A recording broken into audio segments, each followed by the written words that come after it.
పసుపు కుంకుమ ఛానల్‌కి స్వాగతం. ఈరోజు మీరు చూస్తున్నది మధురానగర్‌లో ఉన్న అయోధ్య రామగణపతి. ఎంతో అందమైన అలంకారంతో నిండుగా కనపడుతున్న గణేశుడిని చూస్తుంటే మనసుకెంతో ప్రశాంతంగా అనిపిస్తుంది కదా! ఇక్కడ పూజ ప్రతిరోజు సాయంత్రం 8 గంటలకి ప్రారంభమవుతుంది.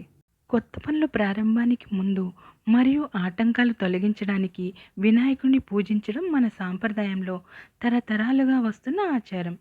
గణేశుని ఆటంకాలను తొలగించేవాడిగా కొందరు, కళలకు శాస్త్రాలకు అధిపతిగా కొందరు, బుద్ధికి జ్ఞానానికి ఆరాధ్యుడిగా మరికొందరు పూజిస్తారు. వినాయకుడు అంటే అందరికీ ముందు గుర్తుకు వచ్చేది ఏనుగు ముఖం. అసలు ఏనుగు ఆకారంపైనే ఎన్నెన్నో కథలు మన పురాణాల్లో ఉన్నాయి.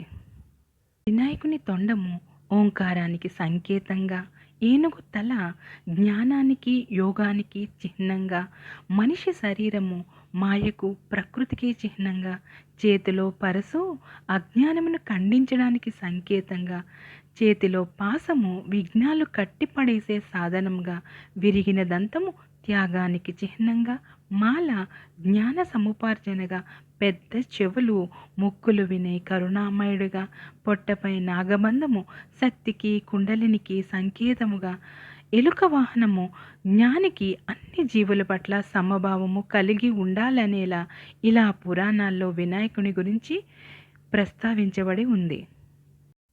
మరిన్ని వినాయక విగ్రహాలను చూడడానికి, ఇలాంటి మరెన్నో విషయాలు తెలుసుకోవడానికి మా ఛానల్ని సబ్స్క్రైబ్ చేసుకోండి.